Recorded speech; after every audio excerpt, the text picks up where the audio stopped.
Considero 52 obras as fundamentais para conhecer a história do Brasil, desde autores nacionais até autores estrangeiros. Evidentemente que existem americanos como Thomas Scrimori, que é um dos maiores conhecedores da história do Brasil contemporânea, como também existem autores bem antigos, tanto de Portugal, da Itália, da Espanha, da França, da Bélgica, da Dinamarca, da Noruega, que, como viajantes, descreveram o Brasil sob o aspecto histórico, da fauna, da flora, etc.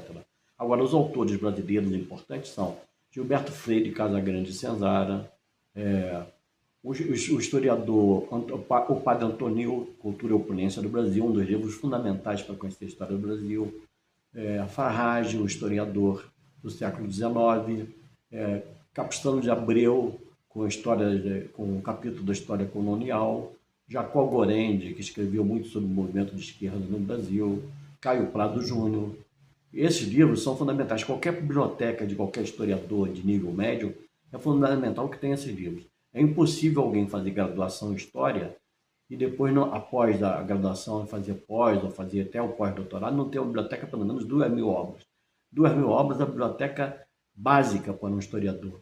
É evidente que isso aí custa dinheiro, muito dinheiro. Um livro de boa procedência, um livro de história que venha lá do século XVIII, século XIX, pode calcular aí $1.800 a $2.000. Então, realmente, história é uma ciência que requer recursos. E muitas vezes esses recursos são obtidos através de bolsa de estudos, através do CNPq e outras instituições.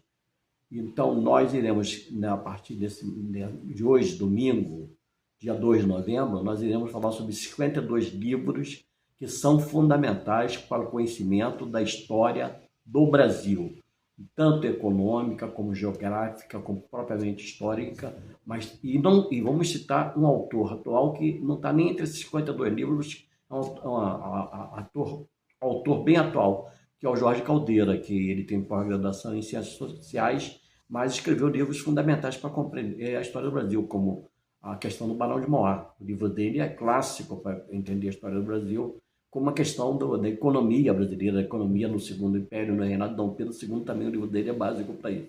Então nós vamos falar todo dia, a partir de hoje, a respeito desses 52 livros. Até o próximo vídeo.